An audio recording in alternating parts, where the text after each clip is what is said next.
Assalamualaikum warahmatullahi wabarakatuh. Waalaikumsalam warahmatullahi wabarakatuh. Alhamdulillahil muwaffiqil ula hamdan yuwafi birahul mutakamila. Amma salatu ala rasulil mustafa wal ali ma sahbihi tabi'ila. Amma ba'd.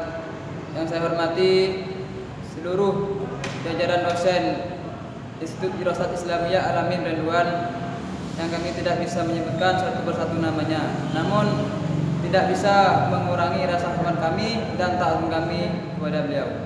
Dan juga yang saya hormati lebih khusus pengampu pada pelajaran siang ini, yaitu Ustadz Dr. Rahman MPD. Dan juga yang saya cinta sayangi seluruh teman-teman kami. Bersyukur kepada Allah dengan ucapan Alhamdulillahirabbil alamin. Dengan rahmat dan hidayah beliau, kita bisa bertatap muka kembali pada siang ini. Bersalawat kepada Rasulullah SAW, yang mana berkat beliau kita bisa terangkis minal zulumati ilan nur. Pada kesempatan siang ini kami akan mempresentasikan makalah yang berjudul Sumber dan Dasar-dasar Pendidikan Islam. Tentunya sumber dari pendidikan Islam itu sendiri yang pertama adalah Al-Quran. Secara epistemologi, Al-Quran itu dari kata qira'ah yaqra'u qira'atan atau Qur'anan secara epistemologi. Terus menurut Muhammad Salim Muhsin, Al-Quran itu adalah kalam Allah yang diturunkan kepada Nabi Muhammad melalui malaikat Jibril. Terus Al-Quran juga memiliki banyak nama dan sifatnya. Yang pertama, nama Al-Quran itu adalah Al-Furqan. Yang pertama. Yang kedua, Alkitab. Yang ketiga yaitu Az-Zikir. Yang keempat, At-Tanzil. Dan juga dari berbagai nama Al-Quran tentunya ada sifatnya. Yang pertama yaitu sifat Al-Quran itu sendiri. Yang pertama An-Nur, cahaya. Yang kedua Hudan, Al-Huda. Yang ketiga Asy-Syifa. Yang keempat Rahmah. Yang kelima Mau'idhah, Mubarak, Mubin, Aziz, dan Basyiran wa Nadhiran. Di sini saya akan menjelaskan lagi bahwa Al-Quran itu bukan cuma panduan bagi umat Islam saja, akan tetapi juga Al-Quran ini, dalam Al-Quran ini menjelaskan seluruh isinya alam, seperti itu. Apalagi pendidikan Islam, bukan pendidikan Islam namanya kalau tidak ngambil dari Al-Quran, seperti itu. Di sini ada beberapa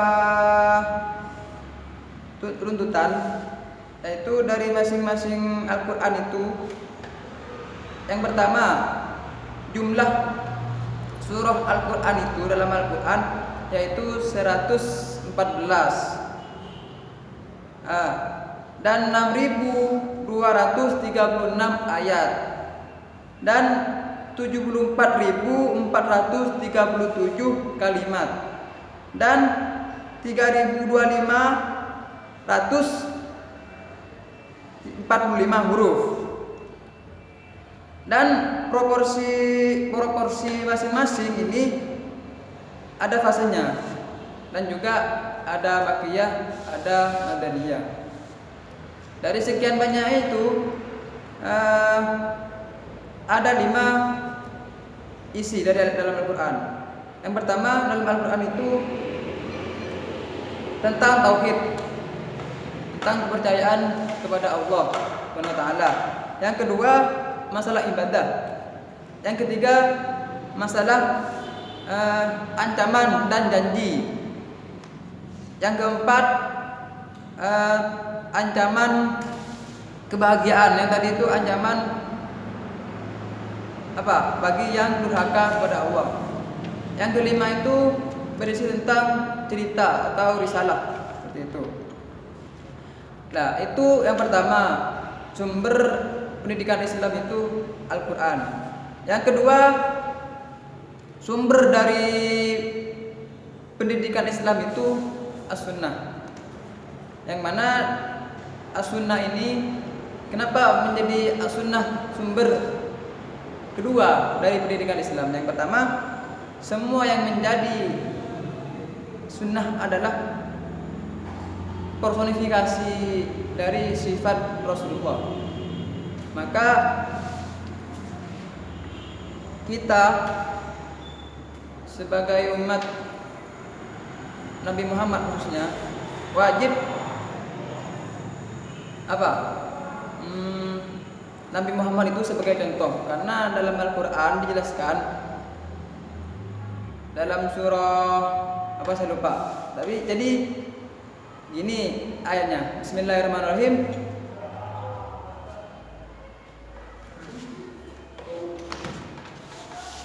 Pak saya. Yang punya ayatnya Bismillahirrahmanirrahim. Laqad kana lakum fi Rasulillahi uswatun hasanah.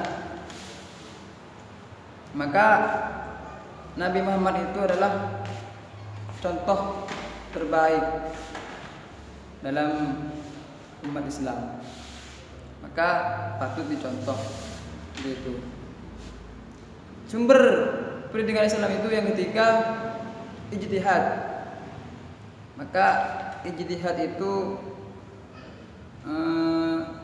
hasil ulama. Ijtihad berasal dari kata jahdah, al-masyaqqah, sulit atau berat, susah atau sukar. Dalam Al-Quran surah An-Nahl ayat 38, Allah Subhanahu wa taala berfirman, Bismillahirrahmanirrahim. Wa qasamu billahi jahda imanihim la yab'atsullahu man yamut. Bala wa'dan 'alaihi haqqun walakin aktsarun nas la ya'lamun. Itu dalam surah An-Nahl. Artinya mereka bersumpah dengan nama Allah dengan sumpahnya yang sungguh-sungguh. Allah tidak akan membangkitkan orang yang mati. Tidak demikian, bahkan pasti Allah akan membangkitnya sebagai suatu janji yang benar dari Allah. Akan tapi kebanyakan manusia tidak mengetahui bahwa artinya berlebihan dan sumpah. Menurut Az-Zubaydi, kata jahdah dan juhda artinya sulit, berlebihan dalam melakukan sesuatu. Sa'id At-Tafanzani berpendapat kata ijtihad dengan tahmil al-juhdi ke arah yang membutuhkan kesanggupan. Oleh karena itu, secara istilah ijtihad pengarahan semua kesanggupan dan kekuatan untuk memperoleh segala yang dituju hingga sampai puncak tujuan.